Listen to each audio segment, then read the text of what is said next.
नमस्कार दोस्तों, आप सभी लोगों का हमारे YouTube channel science study academy पे स्वागत है। आज हम आप लोगों के लिए बायोलॉजी के इंपॉर्टेंट क्वेश्चन लेके आए हैं जो कि आरपीटी 2022 की एंट्रेंस एग्जाम में पूछे जाने की पूरी संभावना है। अगर आप हमारे चैनल पर नए हैं तो चैनल को सब्सक्राइब कर लें ताकि हम जैसे नया वीडियो लेके आएँ आप लोगों को उसका नोटिफिकेशन मिल जाए। देखते हैं फर्स्ट क्वेश्चन से। ICZN व्यक्त करता है जूस्पोरिक नामकरण का अंतर्राष्ट्रीय कोड, जिगोटिक नामकरण का अंतर्राष्ट्रीय कोड, जूलॉजिकल नामकरण का अंतर्राष्ट्रीय कोड, जूस्पोरिक नामकरण का अंतर्राष्ट्रीय प्रकोड। ICZN एक विज्ञान की शाखा है जो जूलॉजिकल नामकरण का अंतर्राष्ट्रीय प्रकोड को प्रकट करता है, इसलिए इस क्वेश्चन का करेक्ट आंसर नंबर सी होगा। जैविक वर्गीकरण श्रेणियों के लिए वैज्ञानिक शब्दावली है प्रजाति, वर्गक, संघ, प्रक्षेत्र। जैविक वर्गीकरण के लिए वैज्ञानिकों ने एक शब्दावली दी है जिसे टैक्सोन कहते हैं। टैक्सोन यानी वर्गक, इसलिए इस क्वेश्चन का करेक्ट आंसर नंबर 2 होगा। प्राणी उद्यानों के साथ एक सत्य नहीं है। सुरक्षित पर्यावरण, भोजन की आदतों और जानवरों के व्यवहार को सीखना, प्राकृतिक आवास के समान स्थितियां, पालतू जानवरों को भी मानवीय देखभाल के तहत वहां रखा जाता है। प्राणी उद्यानों में प्राणियों को प्राकृतिक वातावरण में रखा जाता है, इसलिए उन्हें सुरक्षित पर्यावरण उपलब्ध होता है। भोजन की आदतों और जानवरों के व्यवहार को वहाँ पे सीखा जाता है। प्राकृतिक आवास के समान स्थितियाँ उन्हें प्रदान की जाती हैं, लेकिन पालतू जानवरों को भी मानवीय देखभाल के तहत वहाँ पे नहीं रखा जा सकता, इसलिए इस क्वेश्चन का करेक्ट आंसर नंबर डी होगा।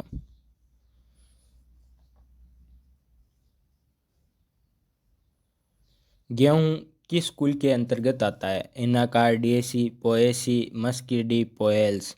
गेहूँ जो है वो पोएसी कुल के अंतर्गत आता है, इसलिए इस क्वेश्चन का करेक्ट आंसर पोएसी बी होगा। वर्गीकरण पद्धति में सम्मिलित नहीं है पहचान, शब्दावली, वर्गीकरण, पर्यावरण और जीवों के बीच विकासीय संबंध।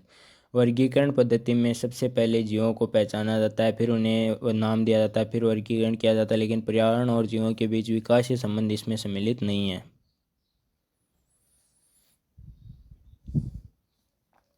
सजीवों का विशिष्ट गुण क्या है? चेतना, प्रजनन, वृद्धि, उपापचय। सजीवों में चेतना, प्रजनन, वृद्धि और उपापचय ये सभी सजीवों के गुण हैं, लेकिन प्रजनन, वृद्धि और उपापचय विशिष्ट गुण नहीं है। चेतना जो है वो सजीवों का विशिष्ट गुण है, इसलिए इस क्वेश्चन का करेक्ट आंसर नंबर 1 होगा। जैव विविधता का अर्थ है ज्ञात जीवों की संख्या, ज्ञात जीवों के प्रकार, ज्ञात प्रजातियों की संख्या सभी सही हैं। जैव विविधता में ज्ञात जीवों की संख्या, ज्ञात जीवों के प्रकार, ज्ञात प्रजातियों की संख्या इन सभी को सम्मिलित किया जाता है, इसलिए इस क्वेश्चन का करेक्ट आंसर नंबर डी होगा।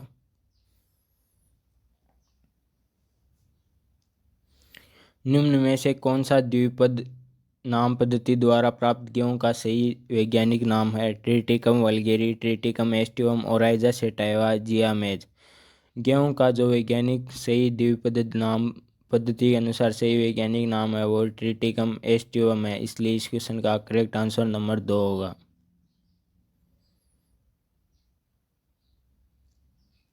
5 जगत वर्गीकरण में किस एकल जगत में नीले हरे शैवालों, नाइट्रोजन स्थिरीकरण बैक्टीरिया और मेथेनोजन आदि जीवाणु सम्मिलित हैं? मोनेरा, प्रोटिस्टा, पादप, कवक।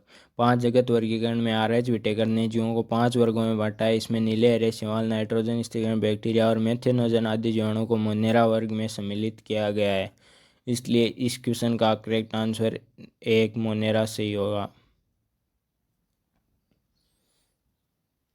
कवक सामान्य आरक्षित खाद्य सामग्री को किस रूप में रखते हैं? स्टार्च, ग्लाइकोजन और तेल, वसा, प्रोटीन।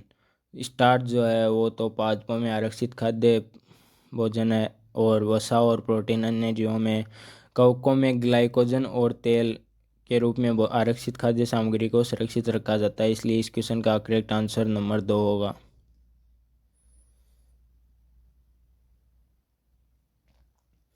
जीवाणु के संबंध में गलत कथन की पहचान कीजिए। जीवाणु सर्वाधिक प्रचुरता में पाए जाने वाले सूक्ष्म जीव हैं। जीवाणु भी चरम आवास में रहते हैं जहां अन्य जीव जीवन रूप से जीवित नहीं रह सकते। एक समूह के रूप में जीवाणु सबसे व्यापक उपापचय विविधता दर्शाते हैं। वे अविकल्पीय अंतः परजीवी होते हैं। जीवाणु प्रकृति में सर्वाधिक प्रचुर मात्रा में पाए जाने वाले सूक्ष्म जीव हैं। जीवाणु भी चरम आवासों में रहते हैं जहाँ अन्य जीव जीवित नहीं रह सकते।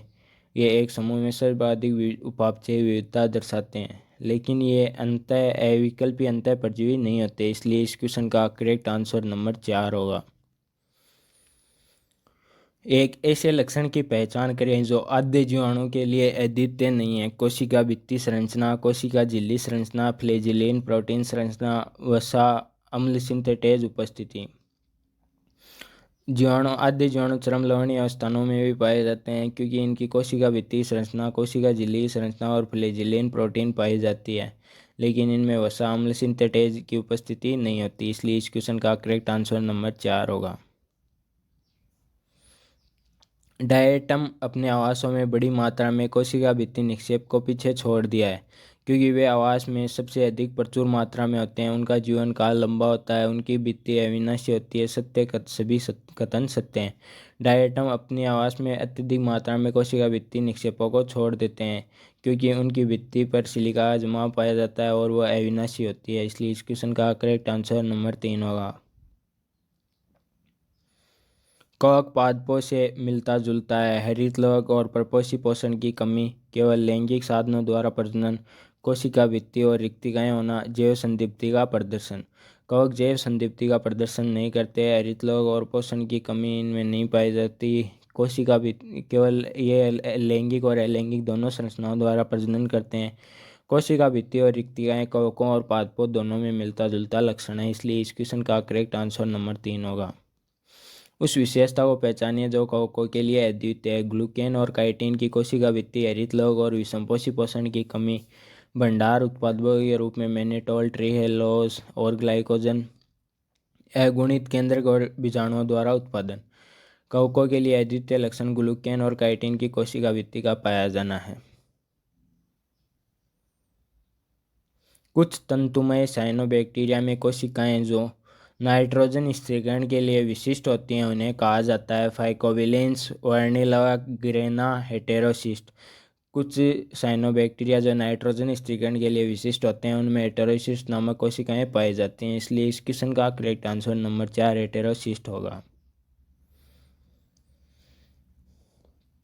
निम्न में से कौन से अत्यधिक लवणीय परिस्थितियों में पाए जाते हैं? आद्य जीवाणु, सुजीवाणु, साइनोबैक्टीरिया, माइकोबैक्टीरिया। आद्य जीवाणु जो होते हैं वो विषम लवणीय स्थानों, चरम लवणीय स्थानों में पाए जाते हैं। इसलिए इस क्वेश्चन का करेक्ट आंसर नंबर 1 होगा। विषाणु से कैसे भिन्न है? प्रोटीन विलेप युक्त डीएनए अणु, प्रोटीन विलेप रहित डीएनए अणु, प्रोटीन विलेप युक्त आरएनए अणु, प्रोटीन विलेप रहित आरएनए अणु। विषाणु यानी वीरियोइड वायरस से कैसे भिन्न है? और वीरियोइड में प्रोटीन आलेप जो कि विषाणु वायरस में पाया जाता है उसका अभाव होता है, लेकिन आरएनए अणु की उपस्थिति होती है। इसलिए इस क्वेश्चन का करेक्ट आंसर नंबर 4 सही होगा। दोस्तों इतने ही क्वेश्चन थे। अगर आप लोगों को वीडियो पसंद आए तो वीडियो को लाइक करें, कमेंट करके हमें ज़रूर बताएं कि आप लोगों को क्वेश्चन कैसे लगे। और ऐसे ही इंपॉर्टेंट क्वेश्चन के और वीडियो देखने के लिए हमारे चैनल को सब्सक्राइब कर लें, ताकि हम जैसे नया वीडियो लेके आएँ आप लोगों को उसका नोटिफिकेशन मिल जाए। Thank you.